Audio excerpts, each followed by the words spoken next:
तर्जुमान सिंध हुकूमत सादिया जावेद ने कराची के इलाके लियारी में इमारत गिरने के वाक़े में मुतासरा इमारत के मकीनों और SBCA दोनों को कसूरवार करार दे दिया। प्रोग्राम इन फोकस में बात करते हुए उन्होंने बताया कि इस वक्त सिंध हुकूमत की पूरी तवज्जो रेस्क्यू ऑपरेशन पर है।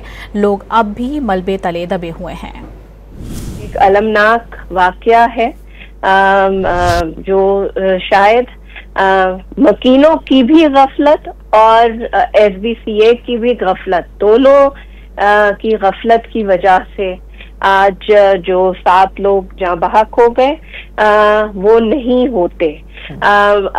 3 से 4 इस बिल्डिंग को जो है वो नोटिस दिए गए, कोशिश कराई गई कि ये बिल्डिंग खाली हो, यहाँ तक कि इस बिल्डिंग की लाइट काट दी गई थी कि मकीन जो है वो बिल्डिंग खाली कर दें।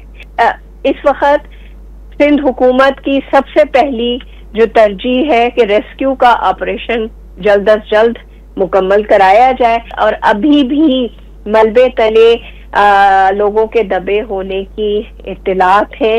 इस वजह से बहुत इंतहाई एहतियात के साथ ऑपरेशन जारी। सही।